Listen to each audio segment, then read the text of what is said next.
मूक माटी का स्वाध्याय हम सभी कर रहे हैं। आचार्य श्री विद्यासागर जी द्वारा विरचित।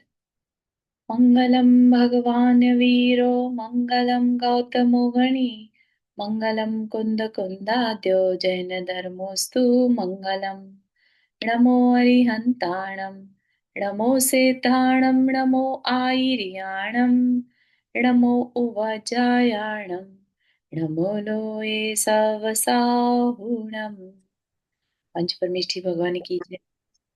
अगले 45 मिनट के लिए सभी प्रकार के पापों का त्याग करके सभी नवबार नमोकार मंत्र पढ़ लें।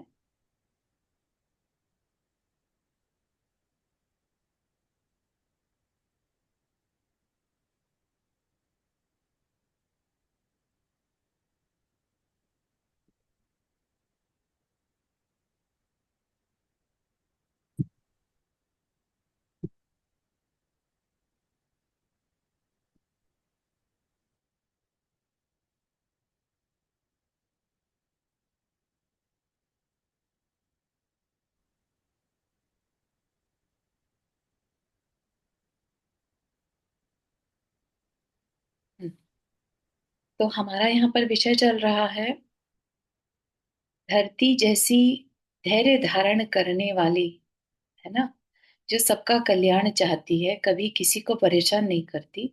ऐसे एक कैरेक्टर को, ऐसी धरती को सागर जो है परेशान करना चाहता है। और ऐसे जो किसी के परेशान करके अपने अहंकार को पुष्ट करना चाहता हो, उसको रौद्र ध्यान कहा। ठीक। जो दूसरे के दुख में सुख मानता है और उसने मतलब ऐसा करने के लिए बहुत सारे तरीके अपनाए, है ना। कभी लालच देकर, घूस देकर काम चलाने की कोशिश की, तो कभी बदलियों को भेजा और वो भी नहीं कर पाई तो बादलों को भेजा। बादल भी जब नहीं कर पाए तो राहु को भेजा। ठीक है। तो देखने वाली बात यह है कि किसी का अहंकार इतना स्ट्रांग होता है कभी कभी कि मतलब उसको कैसे भी बस अपने को ऊपर रखना है, अपने को बेस्ट मानना है, या दूसरे का अच्छा उसका नाम हो, उसको कोई कुछ अच्छा माने, ये सहन नहीं कर पाना। ठीक है। तो ये जो चीज है, ये हमें सागर में दिखाई दे रही है। और जो लिखने वाले हैं, लेखक हैं, आचार्य श्री हैं। ठीक। तो उन्हें उन्हें जो है उस सागर की नेचर समझ में आ रही है ना। इसीलिए शास्त्रों में परिग्रह को अच्छा नहीं बताया, परिग्रह को नरक का कारण बताया। बहु आरंभ बहु परिग्रह। ठीक। क्योंकि अपनी इच्छाओं से या अपनी, नॉट इच्छाओं से, अपनी जरूरतों से ज्यादा चाहना और भरकर रखते रहना, ये क्या है? बहु परिग्रह। ठीक। और बहु परिग्रह और कुछ नहीं है।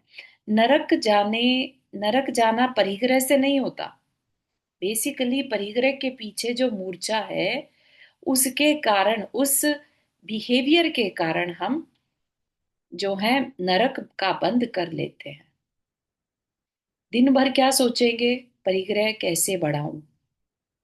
ठीक है ना। अपने बारे में सोचने का कोई समय नहीं। दूसरे के बारे में, दूसरे का दुख कैसे दूर कर पाऊं, उसके बारे में कोई समय नहीं। प्रकृति कैसे कार्य कर रही है, उसके लिए कोई समय नहीं। समझ रहे हैं आप? इस कारण जब जिसके पास अच्छे विचारों के लिए समय ही नहीं है, तो ऐसा पर्सन कहाँ जाएगा? जैसी दृष्टि वैसी सृष्टि। उसने कभी अपने लिए या अपनों के लिए, है ना, या जिसने उपकार किया उसके लिए समय ही नहीं है, तो इसका मतलब वो इन सबको डिजर्व नहीं करता। ठीक है ना। तो तभी ऐसी जगह चला जाता है जहां कोई अपना नहीं है, जहां अपने कभी पास्ट में थे भी, तो भी वो आज मारने काटने पर उतारू हैं। कोई किसी का नहीं। सब एक दूसरे को परेशान करके खुश होना चाहते हैं, क्योंकि ऐसा ही कुछ उसने किया था, है ना। जब वह मनुष्य भाव में था, उसने उस मनुष्य भाव का मिसयूज किया, इसलिए आज वो नरक में है। तो हम अपने विचारों से ही स्वर्ग और नरक बांध लेते हैं। ठीक है ना। अपन क्रियाओं पर ना जाएं, क्रियाओं के पीछे छिपे भावों की तरफ जाना होगा। ठीक है ना। अब ऐसे में देखा जाए तो सागर ने क्या बुरा किया। राहु खराब है, खराब पर्सन को उसने हायर कर लिया किसी दूसरे को परेशान करने के लिए, तो क्या बड़ी बात है, कर लिया। लेकिन उसके पीछे उसके अभिप्राय कितना काला था, ये देखने वाली चीज है। ऐसे पर्सन को परेशान करना, जब जो कुछ कह नहीं रहा है, सबका करके चल रहा है, ऐसे पर्सन को। ठीक है ना। शत्रु के लिए अगर उसने ऐसा कुछ किया होता तो बात अलग थी। शत्रु के ऊपर प्रहार करने में कोई बाधा नहीं आती, उसमें कोई दोष नहीं लगता। ठीक है ना। उसके लिए नरक आयु का बंध नहीं, बल्कि स्वर्ग बंधता है, देव बनते हैं। अगर विरोधी से अपनी सुरक्षा करी जाती है तो देव बना जाता है। ठीक है ना। तो ऐसा ही कुछ जो है कालापन हमने समुद्र में देखा, और साथ ही साथ राहु के केस में भी देखा, जिसकी कोई बैर नहीं है सूर्य के साथ, लेकिन फिर भी उसको ग्रसित कर दिया, उसको निगल गया पूरा का पूरा। ठीक है ना। तो अब जब ये दोनों अपना काम कर रहे थे, राहु और सागर ने अपना काम किया, तो जो बादल ढीले पड़ गए थे, अकेले से पड़ गए थे, उनको अपनी शक्ति कमजोर होती नजर आ रही थी। अब क्या हो गया, जब सूर्य को निगल गया राहु, तो अब मेघ हंसने लगे, खुश हो गए। है ना। तो कहा कि अब ऐसे में कौन रोक सकता है उनकी प्रलय को। अब तो प्रलय होकर ही रहेगी, ऐसा। ठीक। तो इस तरह का माहौल बन गया कि प्रलय का होना निश्चित है। लेकिन अब यहाँ पर आदर्शी ने बहुत ही सुंदर बात कही, वो देखते हैं अपन। जब हवा काम नहीं करती तब दवा काम करती है, और जब दवा काम नहीं करती तब दुआ काम करती है। परंतु जब दुआ भी काम नहीं करती, तब क्या रहा शेष, कौन सहारा। सो सुनो। दृढ़ा ध्रुवा सम संयमालंगता, यह जो चेतना है स्वयं भुवा काम करती है। यूं सोचती हुई धरती को विनय अनुनय से कहते हैं कण कण ये। ठीक है। तो धरती के अंदर में माहौल को देखकर क्या भाव आ रहे थे कि अब सब कुछ उनका पलड़ा भारी हो गया। है ना। सूर्य को ग्रस्त ग्रस्त कर लिया गया, और बादल जो है वो अपने बल पर अभिमान कर रहे हैं, तो प्रलय को रोक नहीं सकते। तो उस पर धरती को अंदर से सोच हुई कि क्या सोच चल रही है कि जब हवा काम नहीं करती, यानी जब हमारे एनवायरमेंट में ही प्रॉब्लम आ जाए, है ना, तब दवा काम करती है। हवा एक तरह से अंदर का वात पित्त कफ भी कह सकते हैं। जब अंदर की अपनी खुद की प्रकृति ही बिगड़ जाए, तब दवा काम करती है। ठीक है। और जब दवा भी काम नहीं करती, तब दुआ काम करती है। ठीक है। ऐसा अपन बहुत बार देखते भी हैं कि कई बार डॉक्टर्स भी गिव अप कर देते हैं कि अब हम कुछ नहीं कर सकते, आप जो कर सकते कर लीजिए। ठीक है ना। तब मोस्ट ऑफ द टाइम ये देखा गया है कि प्रार्थना जो है बहुत बड़ी दवा की तरह काम करती है। ठीक है। तो तब दुआ काम करती है। नॉट जस्ट बीमारी के केस में, इन जनरल भी जब कोई सोल्यूशन ना नजर आ रहा हो, तो दुआ यानी प्रार्थना काम करती है। प्रार्थना क्या है बेसिकली, एक जागृत हृदय की, जागृत हृदय की वाइब्रेशन होती है, बहुत पावरफुल होती है। बहुत ज्यादा केओस में भरकर हम कभी प्रार्थना नहीं कर सकते। बड़े शांत मन से जब प्रार्थना की जाती है तो उसका फल जल्दी मिलता है। ठीक तब दुआ काम करती है। परंतु जब दुआ भी काम ना करे, तब ऐसी भी सिचुएशन हो सकती है कि जब सामने वाले का आ, मन या अपना खुद का इतना अशांत हो कि दुआ भी काम ना करे, ऐसी भी सिचुएशन बन सकती है ना। तब क्या करें, तब क्या शेष रहा, है ना। तब कौन सहारा है, सहारा तो चाहिए ना अपने को।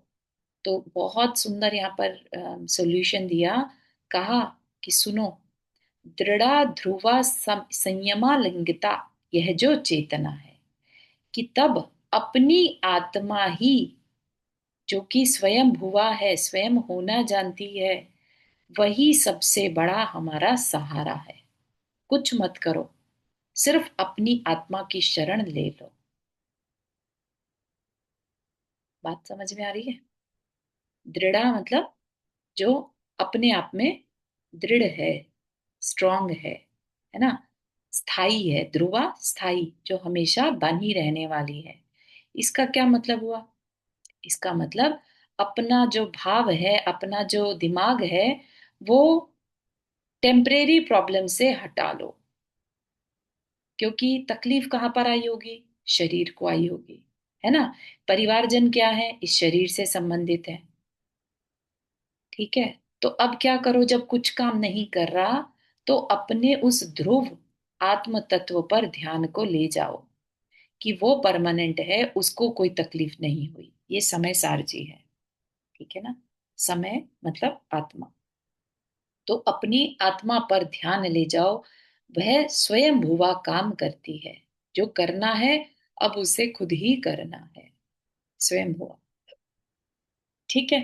तो बहुत बड़ी चीज यहाँ पर दी जा रही है कि जब कोई सहारा ना नजर आए, तो अपने में स्थित हो जाओ कि जो मैं हूं, वह हमेशा बना रहने वाला है।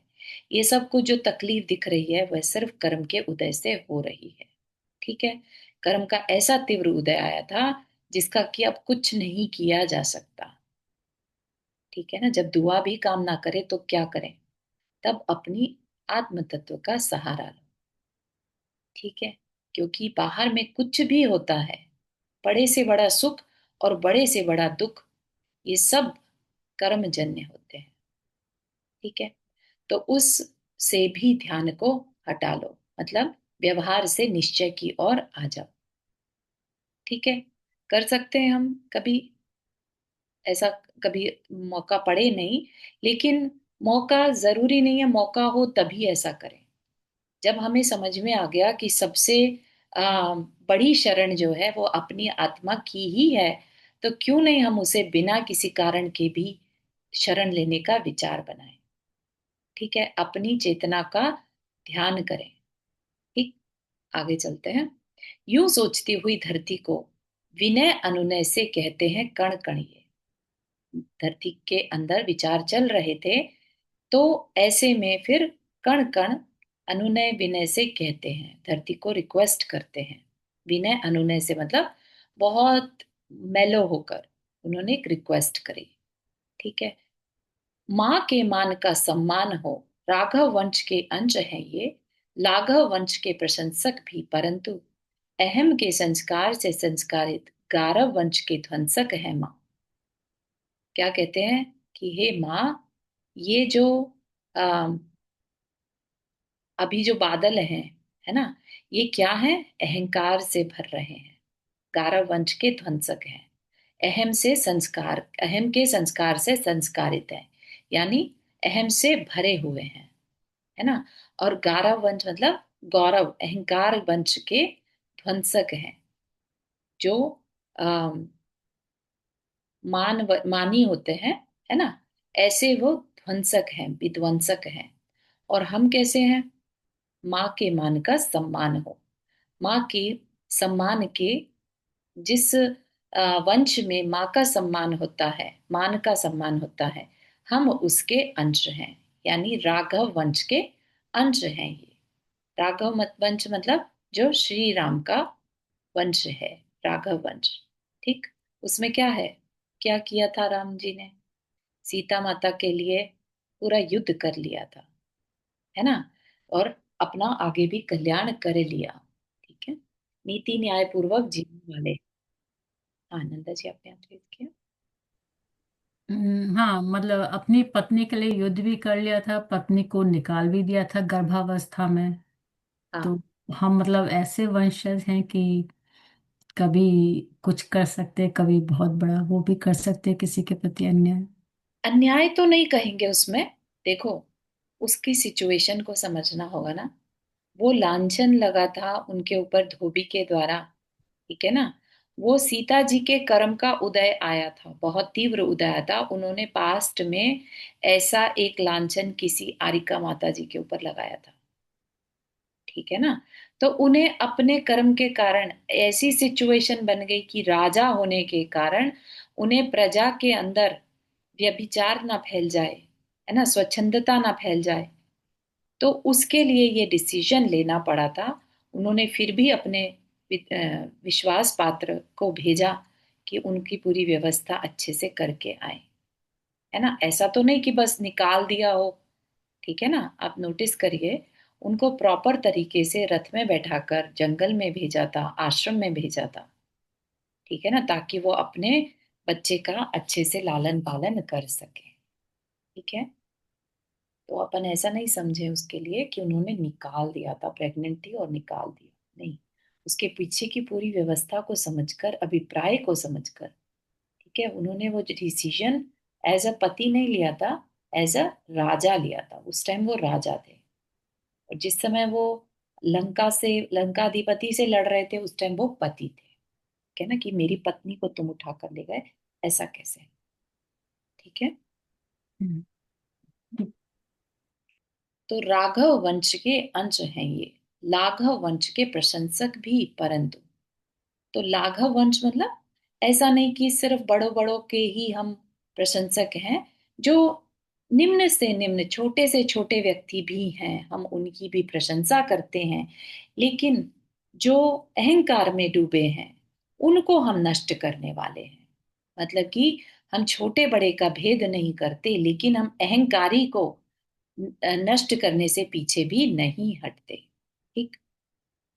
फिर आगे कह रहे हैं, हुए, हो रहे और होंगे, जिस वंश में हंस परम हंस, उस वंश की स्मृति विस्मृत न हो माँ। वंश परंपरा की परिचर्या करने दो इसे, मात्र परिचर्चा रहने दो उसे, माँ श्रम का भाजन रही जो, ठीक। तो अब क्या कह रहे हैं वो, आगे बढ़ के कह रहे हैं कि जिस परंपरा में, किस वंश परंपरा को होने दो, जिसमें हंस परम हंस, हंस बेसिकली किसके लिए प्रसिद्ध है, जो जिसे हे उपादेय का की पहचान हो, उसे क्या ग्रहण करना, क्या ग्रहण नहीं करना, ठीक। तो ऐसे उनको ऋषि मुनि बेसिकली कहा जाता है, कि जिस वंश में हंस परम हंस यानी ऋषि मुनि हुए, हुए, हो रहे और होंगे, उस वंश की जो है स्मृति नष्ट ना हो जाए, ऐसे वंश की हमें परिचर्या यानी रक्षा करने दो, ठीक है। क्योंकि जहां धर्म है, वहां उस धर्म की रक्षा के लिए धर्मी की रक्षा करनी होगी, है ना। और जो धरती है, धरती माँ क्या कर रही है, बेसिकली उस धर्म की रक्षा ही कर रही है ना। तो ऐसे वंश की हमें सेवा करने दो, उसका, उसकी सुरक्षा करने दो, मात्र परिचर्चा रहने दो उसे। अब उसको चर्चा मत करो सिर्फ, जो जो मेन कारण है ना, मेन कारण है, उसे करने दो, ठीक है। खाली चर्चा को अब रहने दो। सरस भाषण की अपेक्षा नीरस भोजन ही आज स्वादपूर्ण स्वास्थ्यवर्धक लग रहा है इसे। मतलब अब मीठे मीठे भाषण नहीं चाहिए, मीठे भाषण की अपेक्षा, मतलब कि अब कुछ और मत समझाओ, बस अब हमें एक्शन लेने दो, ठीक है। नीरस भोजन ही आज स्वादपूर्ण स्वास्थ्यवर्धक लग रहा है इसे। जो बीमार होता है ना, उसको ज्यादा मीठे व्यंजन ना देकर नीरस भोजन क्या करता है, ज्यादा हेल्थ हेल्दी फील होता है, हेल्थ जल्दी हेल्दी बनाता है, ठीक है। तो ऐसा भोजन आज उसे जरूरत है, यानी हमें ऐसा एक्शन जो हम हमेशा नहीं लेते, लेकिन आज स्थिति ऐसी बन गई है, जब हमें अब डिफरेंटली हैंडल करना होगा, ठीक है। जगत हितैषी माँ के मंगलमय चरण कमलों में मस्तक धरते करते नमन, और माँ के मुख से मंगलमय आशीर्वचन सुनते यूं। जगत हितैषी, हितैषिणी माँ के मंगलमय चरण कमलों में मस्तक धरते, ठीक है, मस्तक धर के उन्होंने नमन किया, और माँ ने क्या उनको आशीर्वाद दिया, पाप पाखंड पर प्रहार करो, प्रशस्त पुण्य स्वीकार करो। यानी कि धरती भी अब ये चाहती है कि पापी का संहार हो। ठीक है। पाप पाखंड पर वार करो। जो अधर्म है, जो दुष्कर्म करने वाले हैं, छल कपटी हैं, उन पर प्रहार करो। और पाप को नष्ट करना ही पुण्य है। राइट, जहां पाप नहीं है वही पुण्य है। तो प्रशस्त पुण्य स्वीकार करो, यानी पाप को नष्ट करना ही प्रशंसनीय पुण्य है, उसको अब प्राप्त करो। ठीक, तो पुण्य को स्वीकार करो। पुण्य क्या है? पुण्य एक क्रिया का फल है ना। तो प्रशस्त पुण्य स्वीकार करो। अगर तुमने पाप को, नॉट, यहाँ पर वर्ड नोटिस करिएगा, पाप पाखंड पर प्रहार करो। यहाँ पर पापी पर नहीं प्रहार करो, पाप पर प्रहार करो। ठीक है। पाप पर प्रहार करने से प्रशस्त पुण्य मिलता है। ठीक। तो जो बादल करने जा रहे हैं वो उनके पाप की प्रक्रिया है। ठीक है ना। धरती धारणी, धरती को वो प्रलय द्वारा नष्ट करना चाहते हैं। तो उनके इस मान को खंडित करो, उनको कोई हर्ट नहीं करना। ठीक है ना। उनके मान को खंडित करना है। समझ रहे हैं बात? उनके बाहरी आडंबर, बाहरी अहंकार जो है उनके अंदर, उसको नष्ट करना है। ठीक है। तो जैन धर्म पहले भी आया था, इससे पहले भी एक सेंटेंस आया था ना, हिंसा की हिंसा में जो है प्रशंसा है। ठीक है ना।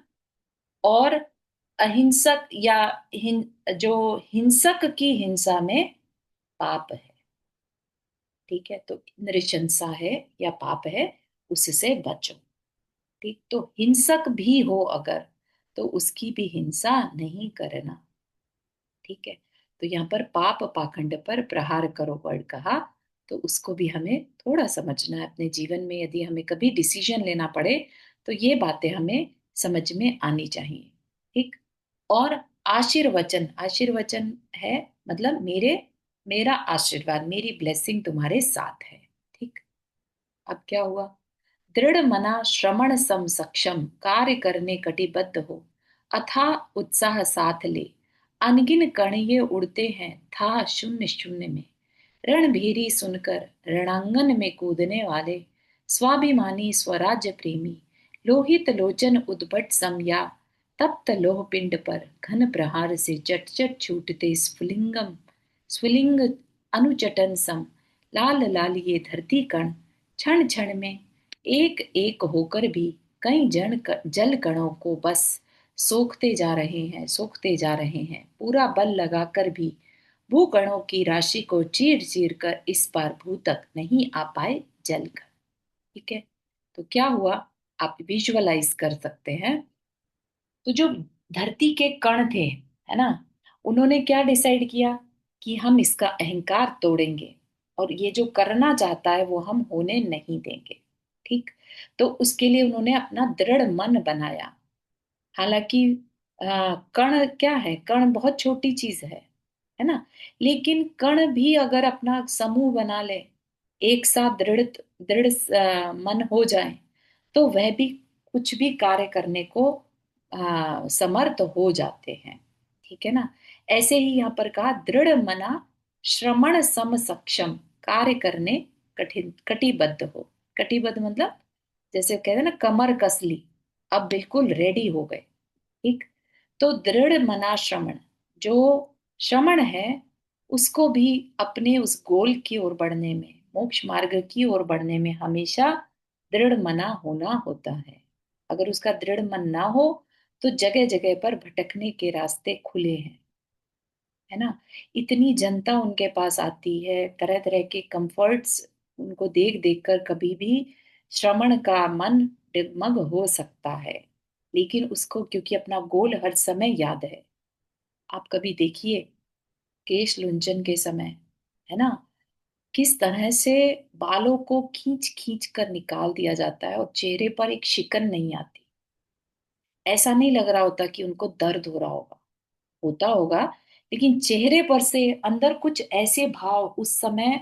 एक महाराज जी के प्रवचन सुन रहे थे, तो केश लुंचन के समय सबसे ज्यादा वो वैराग्य पर फोकस कर लेते हैं। कि कुछ नहीं रखा इस शरीर में, इस शरीर के साज श्रृंगार में, है ना, ये सब टेम्परेरी है, उतना वो भावों से पहले भरते हैं अपने आप को, फिर केश लॉन्च करते हैं। ठीक है ना। तो सोचिए आप कितना हर समय दृढ़ मना बनना पड़ता होगा उन्हें। ठीक है ना, जब भी परीक्षाओं को सहते होंगे। ठीक। और परीक्षा कभी भी किसी भी समय आ सकते हैं।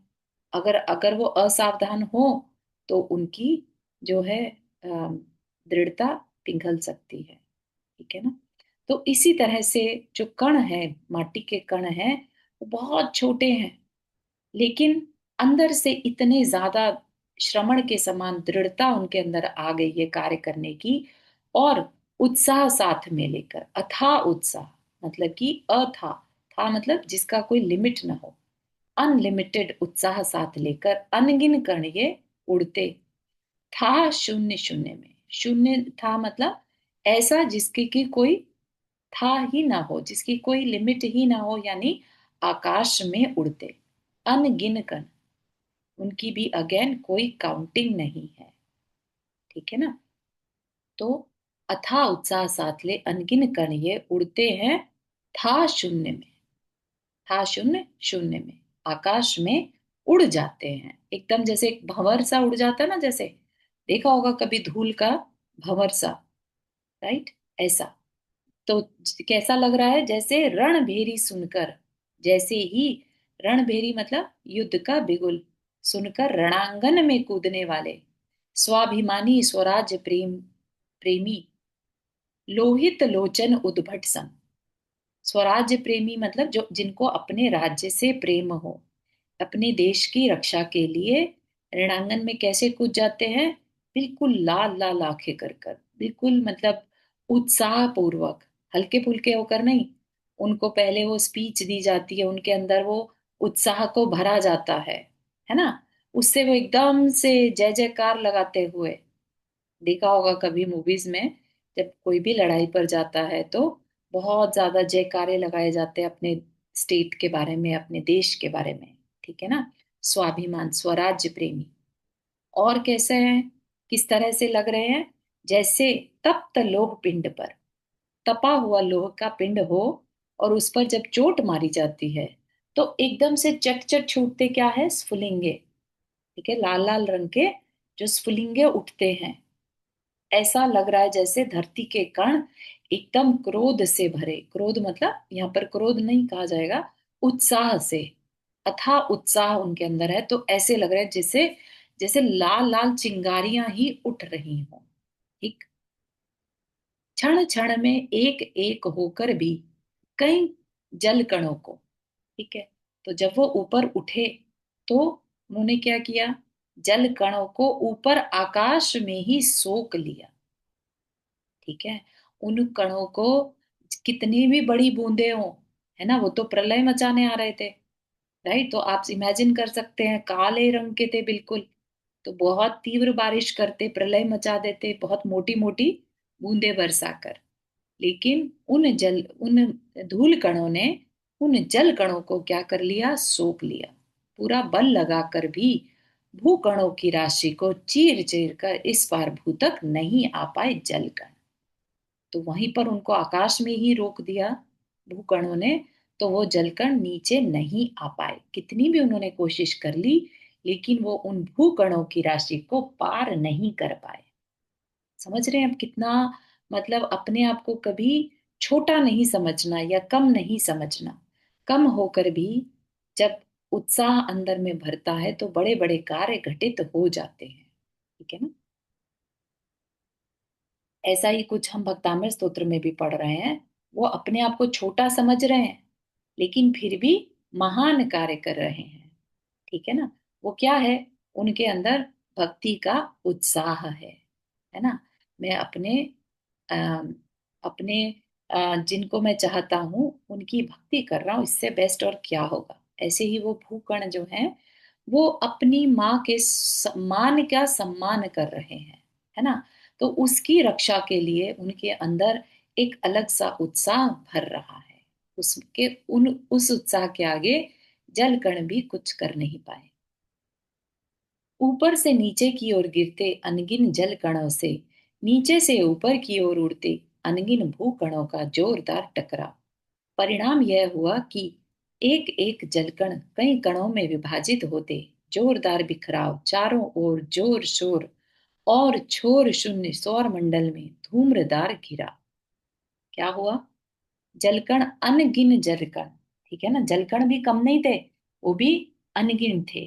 तो वो ऊपर से नीचे की ओर गिर रहे थे, और भूकण भी अनगिन होते हुए नीचे से ऊपर की ओर उठ रहे थे।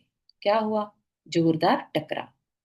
पहले के मूवीज में होता था ना, जब दो शत्रु लड़ रहे हैं, जैसे राम और रावण का युद्ध दिखाया जाता था, तो दो तीर आपस में टकराते थे, बहुत तेज घर्षण होता था, आवाज होती थी, और दोनों के तीर वेस्ट हो जाते थे। ठीक है ना? ऐसा ही कुछ यहाँ पर सीन क्रिएट हो रहा है। जो जल कण है और भूकण है आपस में टकरा रहे हैं, तो बहुत तेजी से आवाजें हो रही हैं। ठीक है? और जोरदार बिखराव, उस टकराव के कारण क्या हो रहा है? बिखराव हो रहा है। किसका? जल कणों का। तो जल की जो बूंदें, मोटी मोटी बूंदें थी, वो कणों में विभाजित, कई कणों में विभाजित हो रही हैं। और क्या हो गया? उस सौर मंडल में, छोर शून्य सौर मंडल में, छोर शून्य मतलब जो आकाश था, अनंत आकाश, ठीक है, उसमें दूर दूर तक क्या हो गया? धूम्रदार गिरा।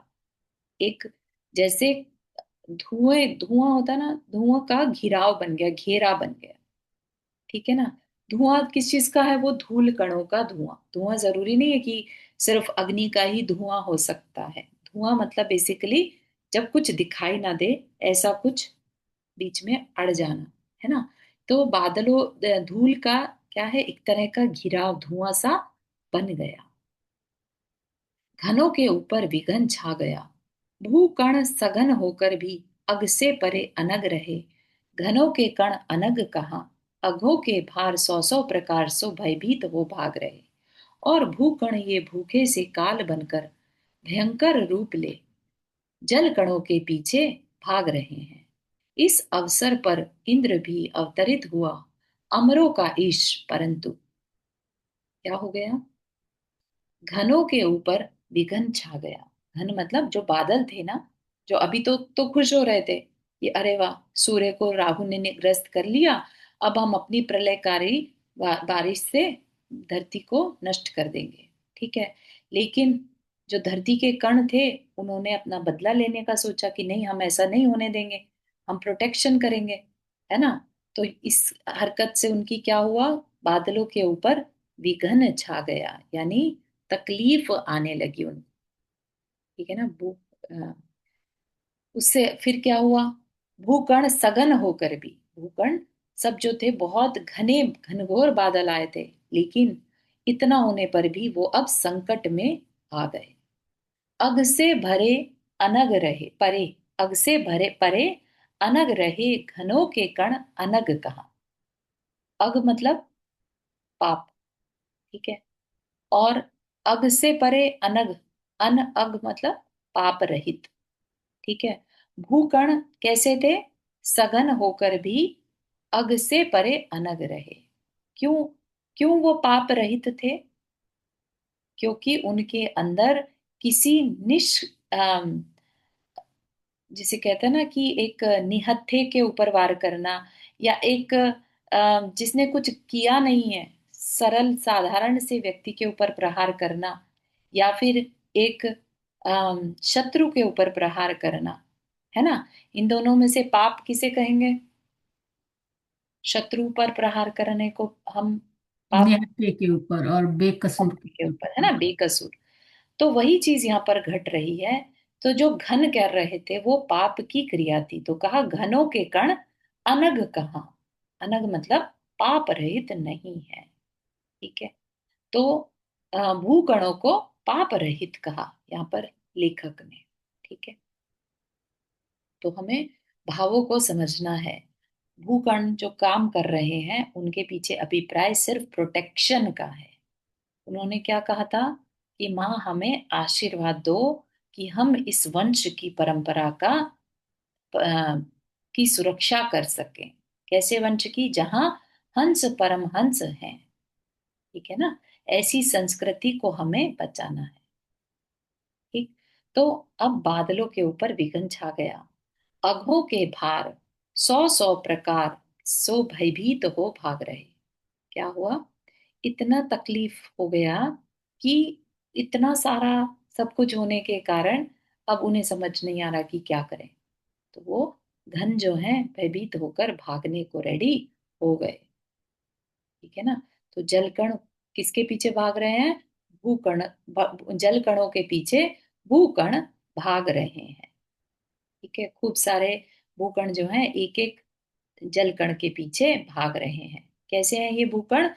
भूखे से काल बनकर, काल जैसे खा ले ऐसा, उनको बिल्कुल नष्ट करने भयंकर रूप ले जल कणों के पीछे भाग रहे हैं।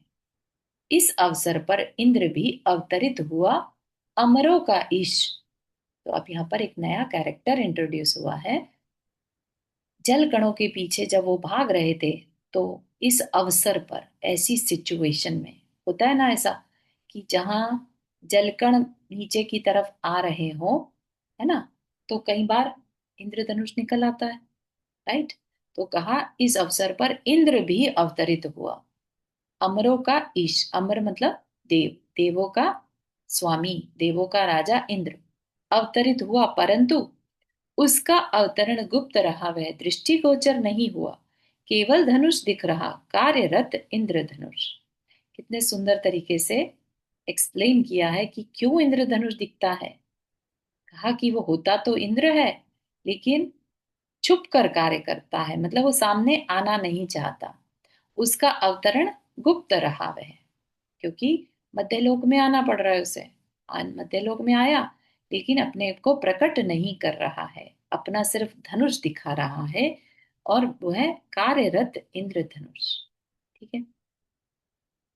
महापुरुष प्रकाश में नहीं आते, आना भी नहीं चाहते, प्रकाश प्रदान में ही उन्हें रस आता है। यह बात निराली है कि प्रकाश सबको प्रकाशित करेगा ही, स्व हो या पर, प्रकाश भर को। फिर सत्ता शून्य वस्तु भी कहाँ है? फिर वह भी संभव कहाँ कि सत्ता हो और प्रकाशित न हो? इंद्र सम यही चाहता है, यह भी। यह को देखिएगा, कोट किया है। ठीक है। तो कहा कि जैसे इंद्र सामने नहीं आ रहा है, तो इंद्र को क्या कहा? महापुरुष। महापुरुष प्रकाश में नहीं आते, आना भी नहीं चाहते। एक तो है कि अम, अपने आप ही सबके सामने बड़े बन जाएं, ठीक है, लेकिन ऐसा प्रकाश में पहली बात तो आते नहीं, और किसी वजह से आ जाए तो वो आना चाहते नहीं। ठीक है ना? उनके पीछे उसकी कोई मजबूरी रही होगी, तब करके तो वो प्रकाश में आ रहे हैं, लेकिन उनको आने का कोई भाव नहीं रहता। किनकी बात करें? महापुरुषों की। तो ये समझने वाली बात है कि देखो, आचार्य श्री स्वयं, हम उन्हें महापुरुष कह रहे हैं, लेकिन वो अपने आप को महापुरुष नहीं कहते। ठीक है ना? उन्होंने कभी कोई उपाधि नहीं ली। लोगों ने देनी तो बहुत चाही थी, लेकिन उन्होंने कभी उसको स्वीकार नहीं किया। तो महापुरुष प्रकाश में नहीं आते, आना भी नहीं चाहते, प्रकाश प्रदान में ही उन्हें रस आता है। प्रकाश प्रदान में ही मतलब, प्रकाश का मतलब यहाँ पर मान लेकर चलिएगा सुख का रास्ता। प्रकाश प्रदान मतलब यहाँ पर अंधकार दुख को प्रकट करता है, दुख को रिप्रेजेंट करता है ना? जब दुख के बादल होते हैं तो उसको अंधकार कहा जाता है, अंधकारमय जीवन। तो इसका क्या मतलब है? इसका ऑपोजिट, अगर प्रकाश आ जाए जीवन में, इसका मतलब सुख ही सुख है। ठीक है। तो प्रकाश प्रदान में ही उन्हें रस आता है, दूसरे के जीवन में सुख आए, बस इतना ही उनका फोकस रहता है, इतने में ही उनको अच्छा लगता है। यह बात निराली है कि प्रकाश सबको प्रकाशित करेगा ही, स्व हो या पर, प्रकाश भर को। जिनमें प्रकाश्य, प्रकाश्य मतलब प्रकाशित करने की, ठीक है, सामर्थ्य हो, वो सबको प्रकाशित किए बिना नहीं रहेगा। ठीक है। चाहे फिर वो स्व हो या पर हो। ठीक है। तो समझने की बात यह है कि जिसमें गुण है, वो नो मैटर व्हाट कभी ना कभी प्रकाशित हो ही जाएगा। यानी अपने अंदर प्रकाश होना चाहिए, अपने अंदर गुण होंगे तो प्रकाश में आएंगे ही आएंगे, सबको नजर आएगा। और कैसे आएगा? चाहे तो वो स्व को प्रकाशित करेंगे या उनके द्वारा पर प्रकाशित होगा। स्वयं सुखी हो या उनके द्वारा दूसरा सुखी हो, ये क्या है? ये प्रकाश का ही प्रभाव है। ठीक है, उनके अंदर प्रकाश्य यानी प्रकाशित करने की क्षमता है, यानी वो गुणों से भरे हैं। गुणों से भरे हुए को करना नहीं पड़ता, होता है। ठीक है ना? और फिर सत्ता शून्य वस्तु भी कहाँ है? सत्ता मतलब जो प्रकाश प्रकाशित करने वाला है, वो कोई शरीर नहीं है। गुणी क्या है? गुणी तो आत्मा होती है। तो आत्मा, जो गुणी आत्मा है, वो उसकी सत्ता कभी शून्य नहीं होती। ठीक है ना?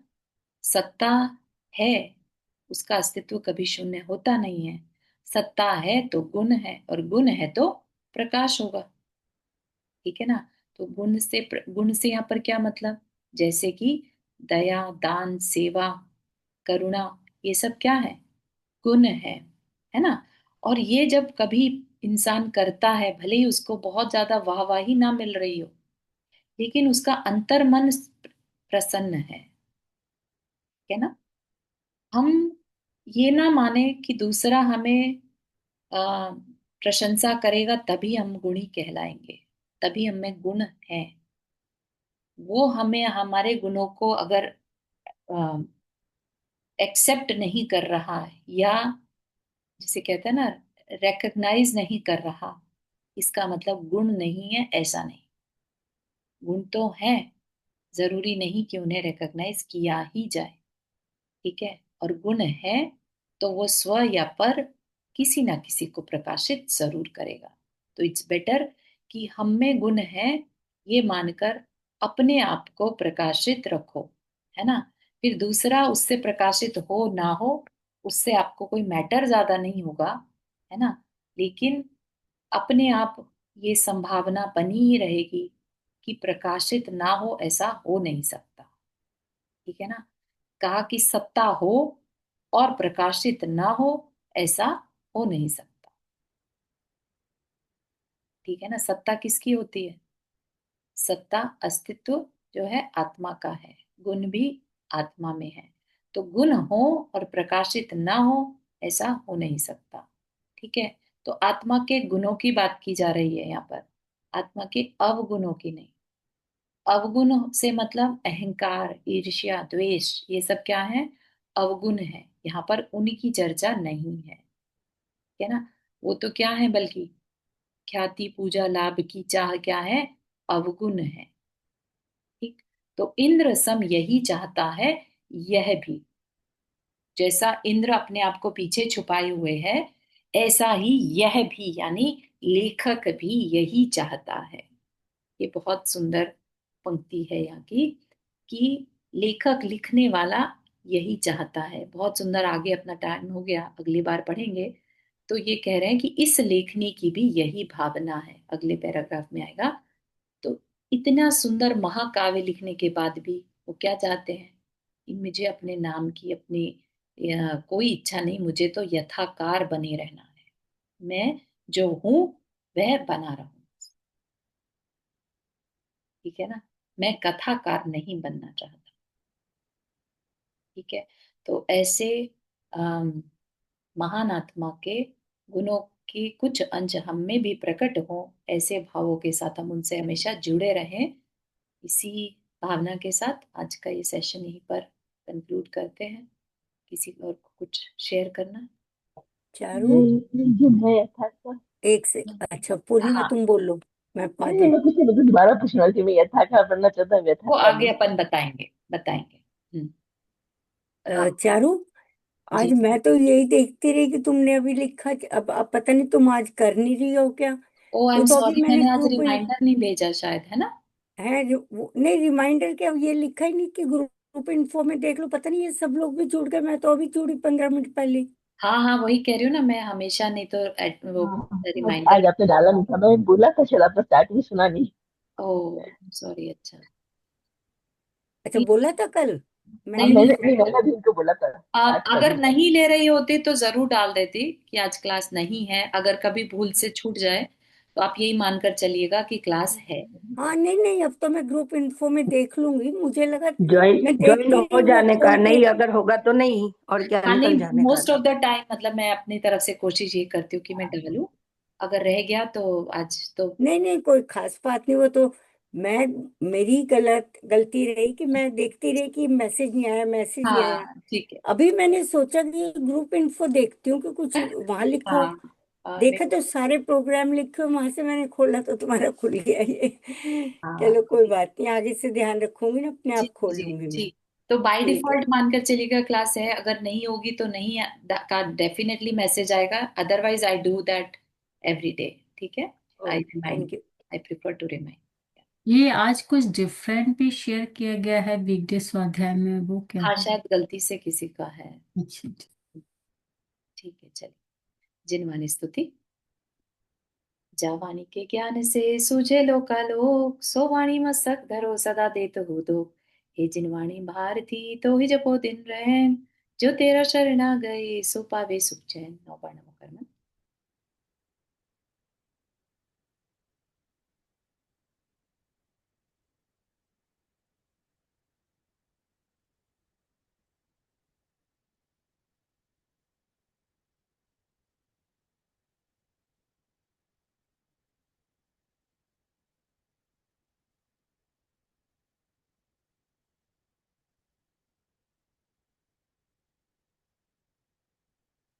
सभी को जय जिनेन्द्र।